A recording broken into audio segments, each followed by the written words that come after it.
Hi, Mike. Hi. Welcome to Virtual Tabletop Gaming Live. Well, thanks very much. It's great to be here, and hello to everyone watching. Yes, hello indeed. We're going to talk today about sort of monsters and going mad and all sorts of things like that. But I suppose for I guess, one or two people in the gaming community who don't know who you are, um, would you mind introducing yourself? How do you introduce yourself these days? I well, I'm Mike Mason, and what I do is I'm the creative director for the Call of Cthulhu tabletop role-playing game at Chaosium, and what that really means is I kind of manage the Call of Cthulhu line. I'm the lead writer, editor, commission art, commission writers, do pretty much everything to do with the game, really. So just, my job is to effectively produce cool game books for Call of Cthulhu and help people have fun at the gaming table, really. Yeah, one of the best jobs in the industry, I think. Certainly, I enjoy it very much. I enjoy it very much. And for I guess maybe just one person now who doesn't know what Call of Cthulhu is, how do you describe Call of Cthulhu? Because obviously it's been going for a very long time. Yeah, well, next year, actually, 2021 is the 40th anniversary of the game. Well, around October next year. A side note, we have a few exciting things planned for that. Mhm. But that's a year, more than a year away at the moment. But Call of Cthulhu, well, as I say, it's a tabletop role-playing game.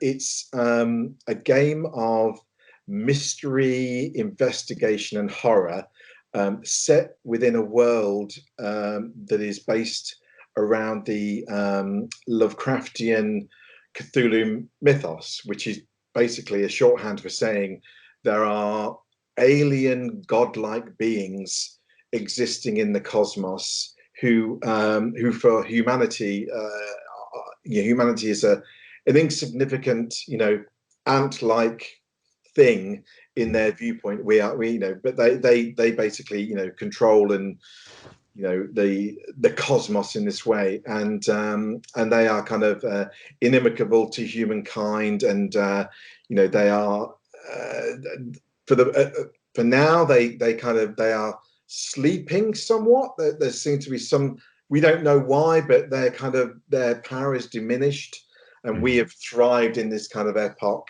But the prophecies are that the stars will come right, and these alien intelligences will rise again.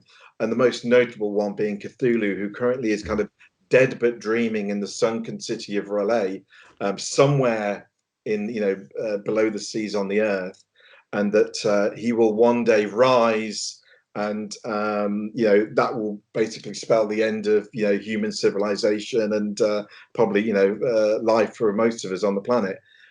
So that the game is all about really kind of combating, tackling this kind of ever-present threat that you can never really destroy. You can only kind of gain small kind of victories over, live another day almost.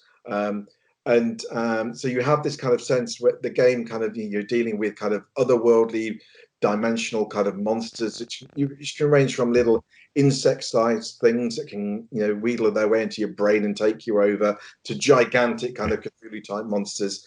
And then you've got the human face of that, because obviously these are kind of godlike beings, and there are humans who kind of turn to the dark side, as it were, and start worshipping these things and hearing their secret dreamlike messages, and go around doing despicable things to other humans. And so the game is also dealing with these kind of human cultists and trying to stop their shenanigans before innocents die and calamity happens. So it's very much that's a kind of the backdrop, but it's very much a horror mystery game that can be as simple as investigating a haunted house, right through to a world-spanning multi-territory conspiracy, global conspiracy that you're trying to track down and combat. And so it plays very well as a one-shot kind of horror film kind of type night of horror, or it can be extended multi-year massive campaign where you're trying to fight insurmountable odds to win the day. Yeah. And the people you play as in Call of Cthulhu are, to put it mildly, are ill-equipped.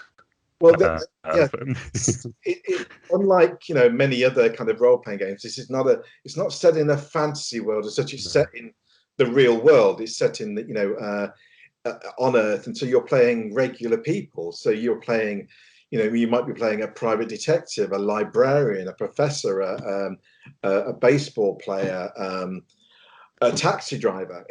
Just regular people with who've got certain skill sets that you kind of bring together in some sort of team to make the best of it. And so you always are kind of playing the underdogs to some degree. You're never you most of the monsters that you may meet are very powerful and probably very easily will kill everyone in the game. So it isn't a combat heavy game in that sense. It's much more of a kind of a working, trying to discover what the plot is and who is the villain, and then trying to find ways to counter that villain, which some cases it may be combat, in other cases it may be trying to just, dynamite the mine where the monster is hiding out so the monster can't escape for a few years, and that's a success. Or, finding some ancient book of mystical spells and, banishing the creature back to another dimension. So all these are kind of possibilities, and you as a group of players have to kind of figure out which is the best one that hopefully, means you don't all die in the process. But sometimes that happens, and the very fact of your self-sacrifice means that humanity gets to live another day. So it's a lot of kind of moral questions come up, a lot of conundrums in terms of how you deal with this kind of ever-present threat. Yeah, I mean, it's the thing that drew me to Call of Cthulhu in the start was just the fact that there are insurmountable odds, that you are against something so powerful, and that um, you're you know you're usually just hoping for the best, that whatever you're going to do is going to be a positive outcome for the world. I think that's very good, and there's no sort of power play in it at all, really.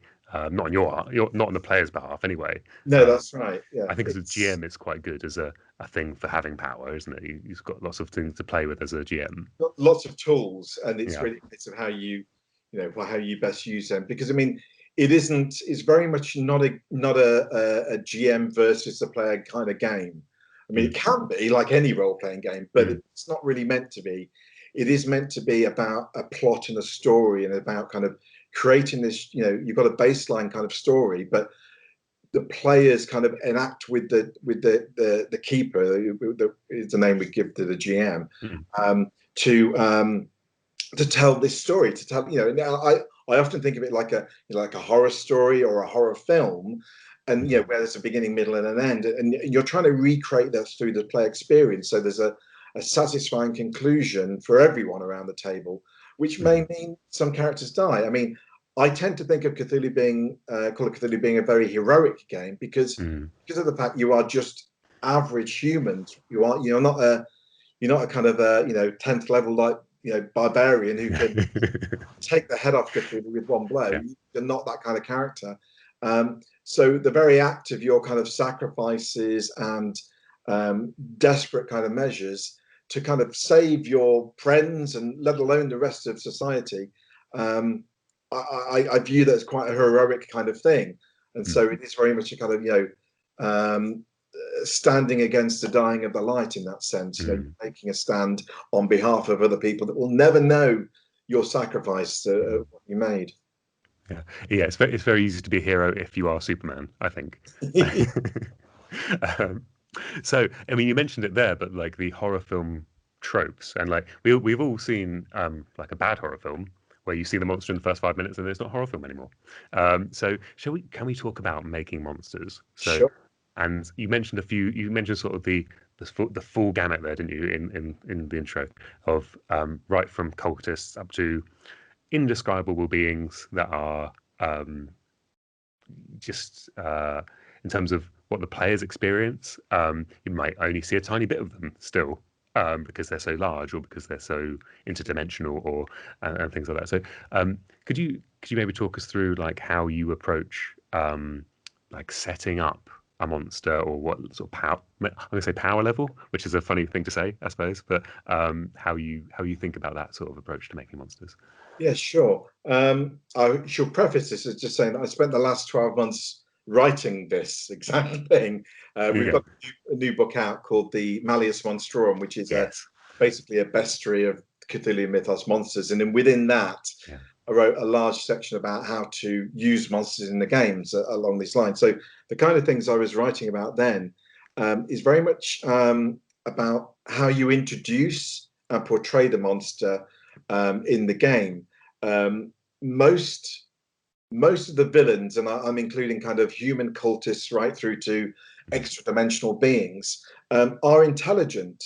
They're not kind of, most of them aren't mindless zombies. I mean, you can meet zombies in Call of Cthulhu and be mindless, but in the main, most of the kind of Cthulhu mythos monsters and adversaries are as intelligent, if not more intelligent, than the player characters in terms of their stat lines. Mhm. So it's not, so a lot of advice kind of comes from don't treat them like they're stupid. If they Yes. if they find themselves, that if the players' characters are attacking them and the players seem to be have the upper hand, the monster is not going to stick around. He's going to go. He's going to, whoa, whoa, whoa, Mhm. whoa. You caught me by surprise. I'm off, and I'll deal with you lot later. So treat them as intelligent, but we take a lot of cues from like you said in your intro that from good horror films where it's that Mhm. kind of build suspense and tension through limited kind of introductions of the monster, and Mhm. um, and make use of the full range of human senses. So before you even see a monster and start to get an idea of what it is, how big it is, what it's doing, you might smell it, you might hear it, Mhm. you might even just sense it. That kind of innate kind of sixth sense of something feels wrong here, and build upon those. Build layer on layer as they go around the spooky house or the dark tunnels or wherever they're going. Build on that suspense and so build monster. And equally, when you finally kind of present the monster, you don't necessarily have to show it all. And Mhm. often these things are kind of surrounded in smoke or it's in darkness, so you only see portions of them. And with the Cthulhu mythos, because they're kind of very alien beings that kind of can send our minds reeling because we just can't comprehend them fully. You only need to describe portions of them or bits that that kind of it kind of looks like a crocodile, but it clearly isn't a crocodile. A frame of reference and then trying to Mhm. and make it worse. So those are the kind of base tips, and because the game isn't balanced in this way, you don't kind of select. I want to select a monster appropriate to the player characters. I mean, you can do that. However, Mhm. it tries to be a bit more like real life, as in, Mhm. you end up against things that are difficult, that are beyond your capability. So you have to leave and work out a different strategy to deal with these things. And as I say, it may not always be a full frontal attack, because that more often than not will get most of the people killed. Yeah, I really like that part there you said about just describing parts of monsters because they are somehow obscured. Because that is the Lovecraft thing, isn't it? The non-Euclidean angles, Yes. which is I think the only thing I can remember from uh, Lovecraft in terms of his spatial Yeah. descriptions. I mean, I don't really know what it means, but yeah, um, I tend to view that as these beings exist in multiple dimensions of reality, some of which we can see, some of which we can't see. And of those bits that we see, because these beings are alien and beyond our frames of reference, the human mind will seek to try and find points to latch onto, to comprehend. So when I say, you see something that seems to look like the head of a crocodile, that's your human perception trying to give it some kind of familiar form that you can comprehend.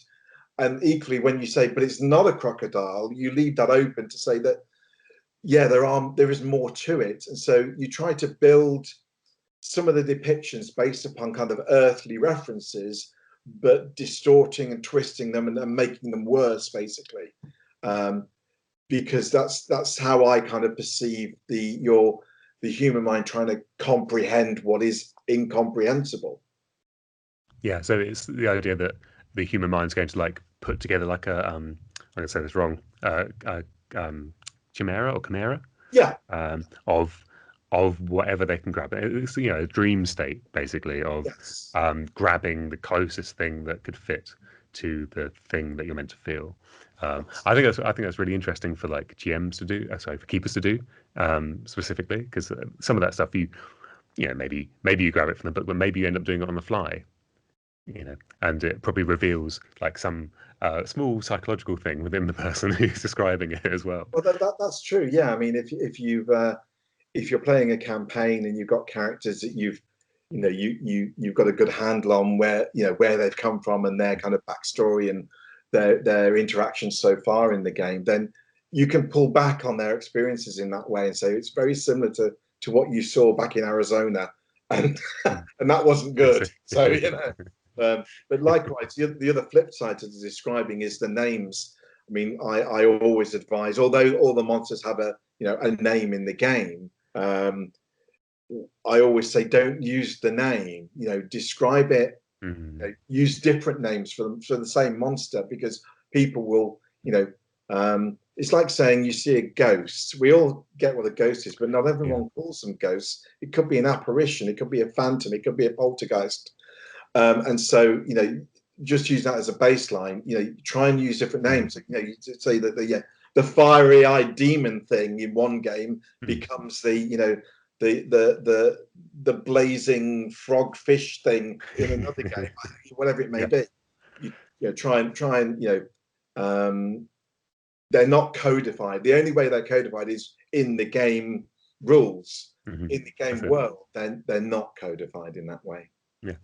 Do you this is an unscripted question, but do you have a favorite monster from the I can't pronounce it, but the monster manual you just The Valley's Storm. Yes, there we go. Yeah, I like quite a lot of them. I've let me think. I have I have a very soft spot for shoggoths, Mm. who are this protoplasmic kind of bubbling masses of protoplasm that can form lots of different kind of limbs. They're very well, to be honest, the thing from the film The Thing, Mm. very similar to Yeah. what a shoggoth is. So I'm a big fan of that film as well. So they kind of go together. Mm. So I've always liked shoggoths in that way, and I think the the I tend to like formless things, because Mm. I don't know whether they just appeal to me, and I think they're more frightening because they have no form. But things like the formless spawn of Sothogua, which Mm. are similar to Shoggoths in that they're these kind of like black oil slicks that can shoot out and strike out with these kind of pseudopods and Mm. tentacles, and they just lie in wait like a pool of oil, and then you kind of step into them and suddenly they shoot up all around you and you're gone. I kind of like those kind of things, Mm. just because I like monsters in that way. I think they're kind of cool. But they're two that are kind of classic Call of Cthulhu monsters, I guess, for me. Mm. They're they're kind of like pure like terror things, aren't they? Yeah, Those creatures. So that um, because some creatures are scary because of like what they're going to take from you, or like how they're going to interact with your character in some way. And then some monsters are just like in that sort of way that Alien is yeah, a sort of just a the xenomorph from Alien is a kind of just uh, killing machine monster expression of primal, fear, terror, or whatever. And they've got the same thing, haven't they? Of just they have. Yeah, I mean, those are tend to be kind of those primal kind of things. I mean, mm, which I think are great fun to throw in, because they just send everything into chaos. Mm. However, when you're trying to develop a deeper plot and there's kind of Yeah. motivations, all that kind of thing, creatures like the serpent people, which often change their forms to appear Mm. human and go amongst society, and those kind of monsters are great as well, because they're they're intelligently kind of interacting with human society, but diverting it and corrupting it, and you've got to kind of get past the mask to reveal the Mm. monster behind, kind of thing. Those are pretty cool, because they naturally kind of generate quite interesting plots and Mm. investigations in that way. Yeah. Yeah. Yeah, I really like that. And also, that brings me to this idea of how madness works in Call of Cthulhu, which is, I say this to pretty much everyone when I talk about this game, which is the thing of, it's like, it's kind of it's kind of better to be dumber in Call of Cthulhu. Being like a stupid lug is pretty good, because you're not going to understand what you see, and therefore you're not going to go mad. I really like that, but um, there's part of the game which is the idea that you can take a hit of madness, or have to do a madness check for seeing a Soggoth style creature, but also you might do that for killing a human being. Yeah, I yeah. think that's interesting. Yeah, in the game, there's, I mean, like in many role-playing games, there's hit points, which is your kind of physical vitality, and when you get to zero, most times your character is dead.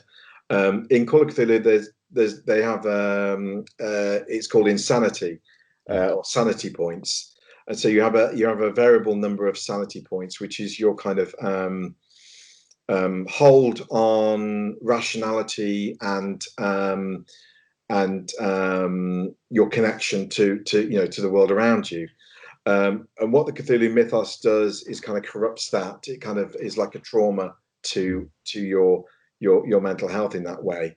And so by encountering these alien, otherworldly things, and what they mean in terms of what their role is in the cosmos, that kind of confounds your worldview, Mm. your perceptions in that way. So they become corrupted, and you lose sanity points. And if you lose certain amounts, then you can go into kind of periods of madness and insanity, which effectively means your character, from the very baseline level of you've lost some sanity points. Are you fleeing away, responding Mm. with violence, or just panicking and freezing, basically, through to kind of having bouts of insanity Mm. where you do things out of character, basically. um, to the worst scale is like, as in losing all your hit points, you lose all your sanity points, you become permanently insane, and you kind of almost give your mind over to the mythos, that Mm. it's now become part of you, and you are now part of it, Mm. and can no longer really function in human society in a good way. You turn into a cultist, basically. Mm. But that sanity not only is a measure of the kind of the alien interaction with you, it is also a kind of a measure of your response to horrific situations, which could be Mm. violence from or to human beings, and any encountering the rotting corpse of your friend who you last saw 5 minutes Mm. ago, alive and well, but it's now looked like he's been dead 100 years, is going to have an effect on you. You're going to be Mm. shocked at the very least. So sanity kind of takes those on board, and we go with a kind of fairly kind of cinematic approach to sanity, rather than realistic mental health. We take cues from the actual original fiction, Mm. and it's not about trying to emulate mental health issues. It's about Of course. emulating the corruptions of the mythos, and how it makes characters act outside of the norm, basically. Mm. Um, and that's kind of where it kind of falls in that kind of sense. Yeah. Well, one of the reasons I like it is because it's that thing of how horror is kind of moral in some way. Like horror is often used as like or it almost always contains some kind of like moral in the story. Oh my god. So we'll do a fire alarm test apparently. Friday, yeah, Friday. Yes. Oh god, I have to edit that, aren't I? So the thing, so the thing about horror is it can often be moral in some way. So there's some usually the things that are happening to people they deserve it,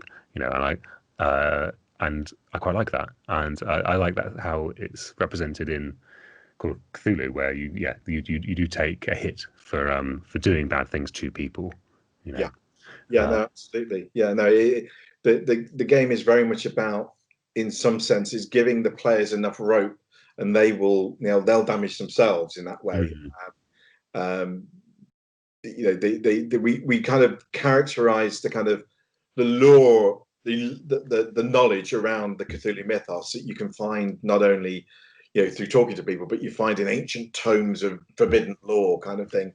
It's like a fire, and when you start reading it, it kind of lights a fire in you that you either dump down quickly and put mm, a lid on, or it can consume you, and that consumption is mirrored in those kind of sanity points, and and so it is a good game for that kind of trying to build in those moral decisions. Do mm, you save one person to save many? It's those kind of questions which mm. often come up in play. Yeah. It's yeah, it's an interesting thing to be putting people through, I think. So what advice do you give to people who want to write horror games? I think ultimately it's about a story. Mm, Ultimately, it's kind of having a good story, mm, and obviously, when I say that, obviously role-playing games aren't telling a short story. mm, We're not scripting people through a set narrative. What we're having is, here's a baseline of narrative that the players are now going to really mess up because they're mm, going to do things you didn't expect, but ultimately it's still flexible and consistent enough to allow for that, and still allow the players to find the end of the story themselves. mm, But ultimately, it's having that initial kind of spark of what is this going to be about? Is this mm, going to be about, from a very simple kind of thing? This is a haunted house, and it's haunted because a horrible thing lives in the attic or the basement that nobody knows about, but it's been, influencing people for many, many years and turning them mad. mm, And you go in, and the story is to kind of, find that and cleanse the house. mm, That's the very kind of basic, kind of simple level. mm, Um, Through to a plot that is uh, about a massive moral choice. That mm, you're trying to get the players into a position where they, as a collective, need to make a choice around some form of sacrifice or something. Or they find the villain, but the villain is a 12-year-old boy who doesn't really understand what he's done. mm, What is How do you deal with that? Is it the boy's fault that he read the wrong book? mm, And so there is no easy answer. And so, as I say, sometimes the ending isn't written. It's for the players to write that ending, how that is dealt with, and ultimately it's down to how um, how they perceive the world, and how they want to kind of contribute to it in that sense. And you know mm, what responsibility do they take on themselves to deal with these things? mm. And often dealing with these things isn't a simple black and white choice in that way. Yeah, yeah. So, and writing in those psychological elements for players. Do you have any tips or advice for doing that right? Because obviously there's a chance you could. Obviously, we all try and play games safely, and we're usually playing with people we know, so we know what not to bring up because it might be actually traumatic for them.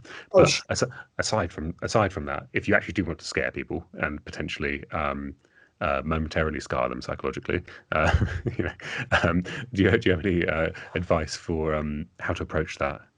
I think you just have to. I mean, creating actual scary situations Mm, is actually quite hard, mm, and often trying to engineer it too much kind of makes it doesn't happen. and so you kind of get a little disappointed. So what you have to use all the tools available to you. So that's not only the scenario, but using the players themselves and their perceptions, excuse me, and kind of trying to bring it together in this glorious kind of perfect storm, because you will get these moments, and they are moments of kind of horror, I guess, where it all comes together. And and what you're doing is you're not necessarily trying to make the players scared. What you're trying to do is create the environment and kind of fuel the fire to let the players scare themselves, because that's ultimately, because I can't scare anyone around a gaming table, because we sat around the gaming table eating chips and drinking pop.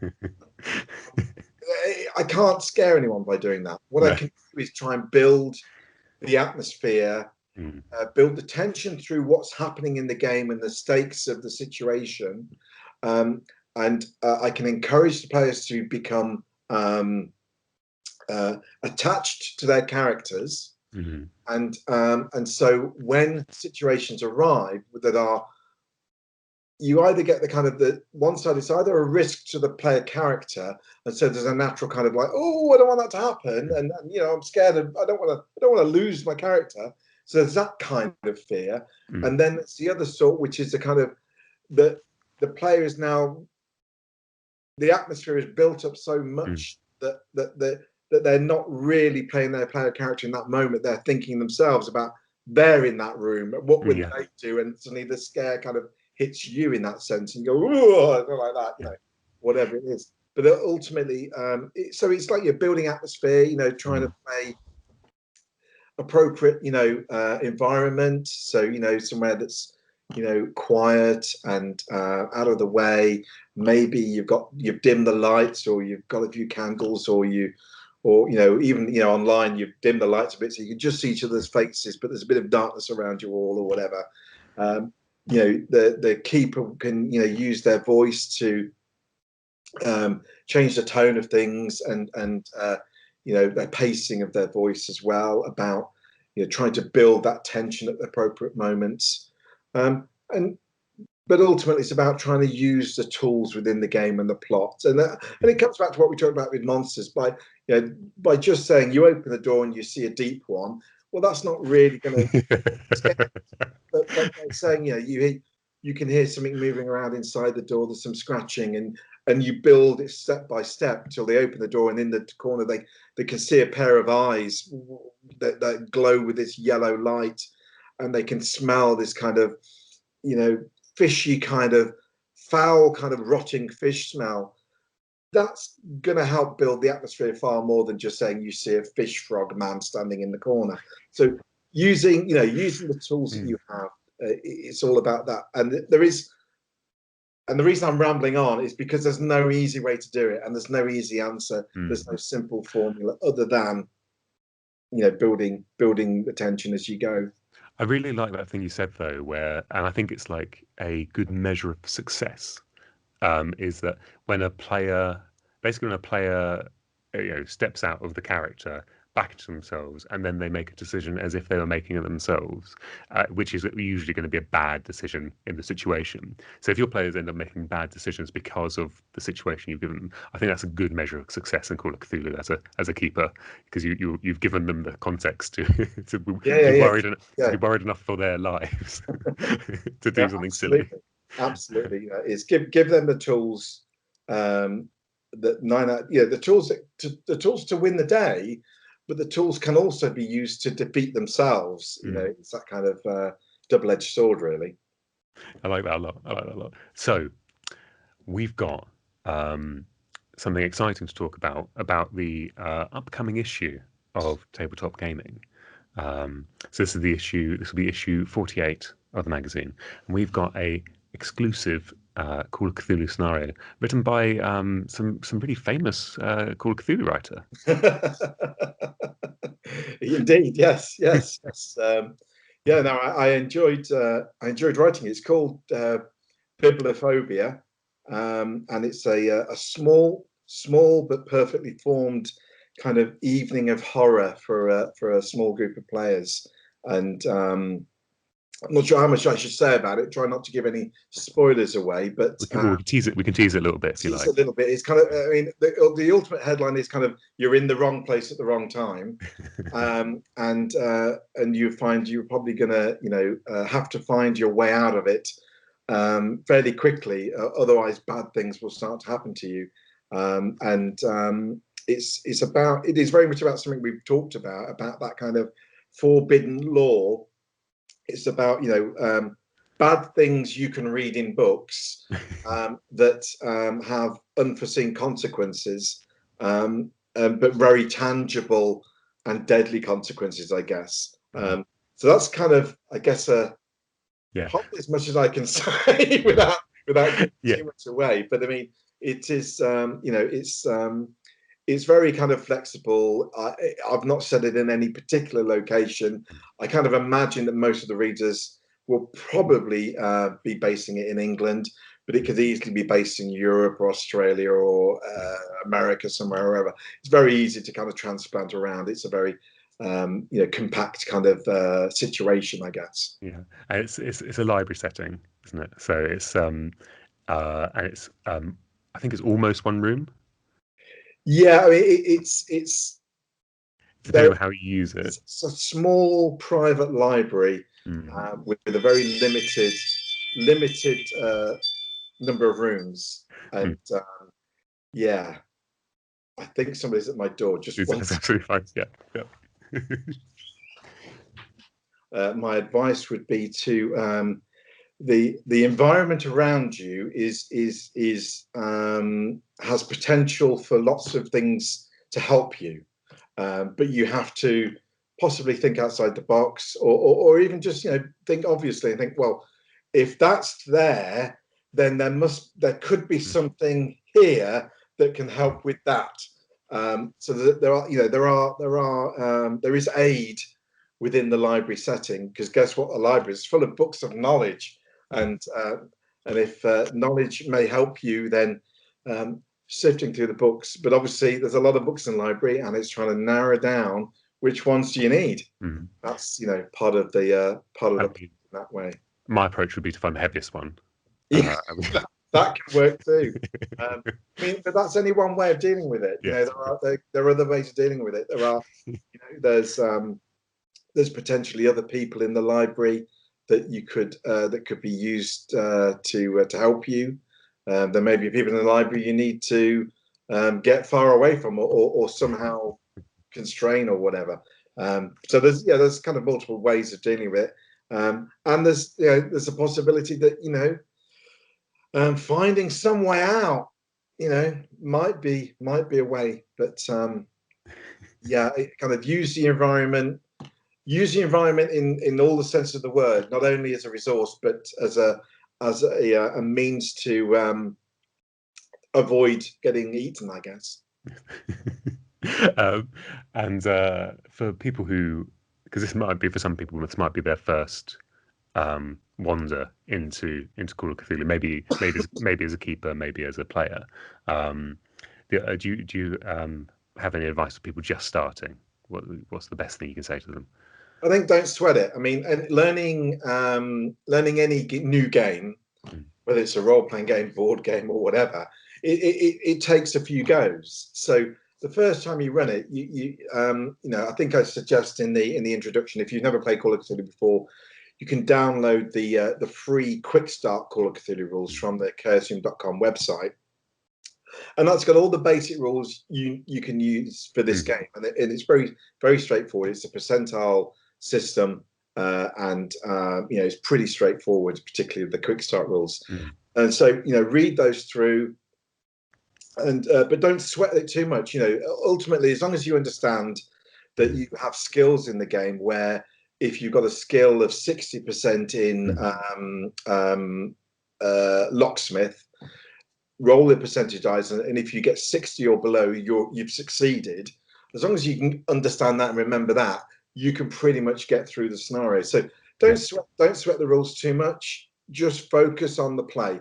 Focus on creating the story with your players and enjoying it. And and the players will do crazy things, and some of those things will work, some of those things won't work, and work with your players to kind of tell that story. And the ending may be that everyone dies, but that's okay if that's a good ending for everyone to kind of enjoy. Yeah. The story ended well. Yeah. Or they may Even if you didn't. even if you didn't, the story ended well, and we all contributed and enjoyed telling that story. Yeah. It's just like watching a Romero zombie film. Hey, they all died in the end, but it was a great story when how they got there. Equally, they may partially triumph or fully triumph. Great, everyone, big win.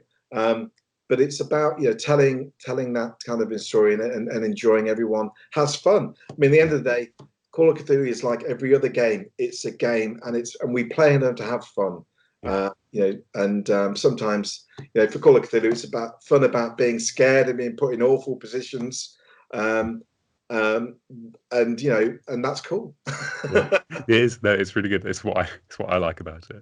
I think also for people who don't mind splashing out on the hard copy of the starter set, you've got I think you get Alone Against the Flames in there, or is it Alone Against the Darkness? Alone Against the Flames, yeah. That's it. So, which is a solo adventure. That's right, isn't it? That's right. So the starter set is exactly what it says on the tin. Yes. If you've never played before, it is the best way to get into Call of Cthulhu.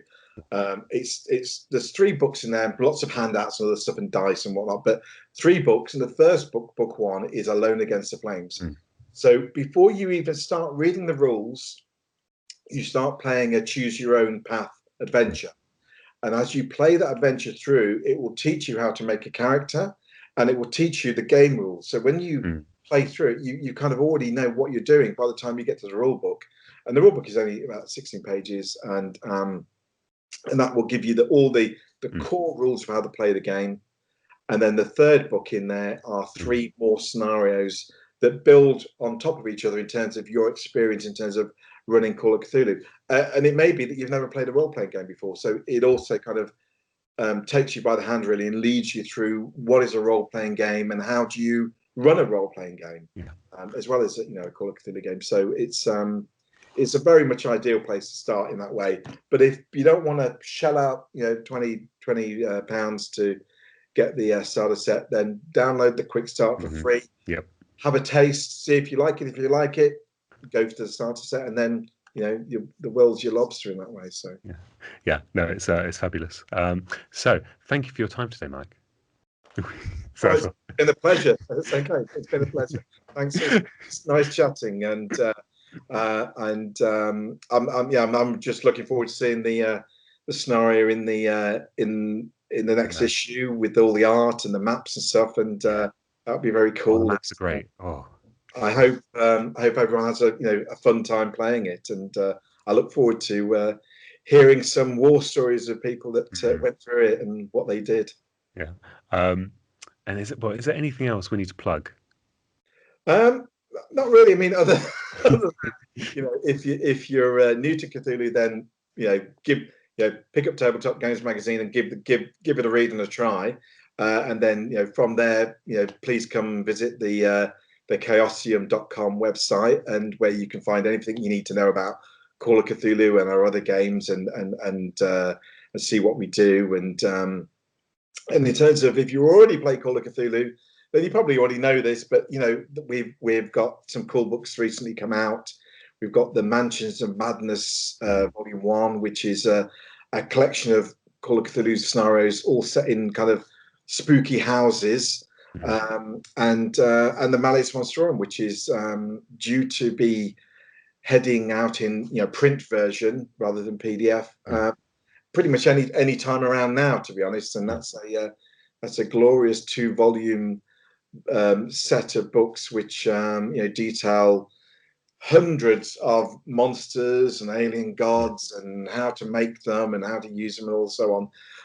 But just get along to chaosium.com, have a look at our Facebook page, get on the Twitter, and you'll find out all about these things rather than me gabbling on about them. But thank you, Mike. And as Mike says, the Big Book of Monsters, as I'm going to call it now, because I refuse to try and say those words, is really good. I've read it, and it's just full of ideas.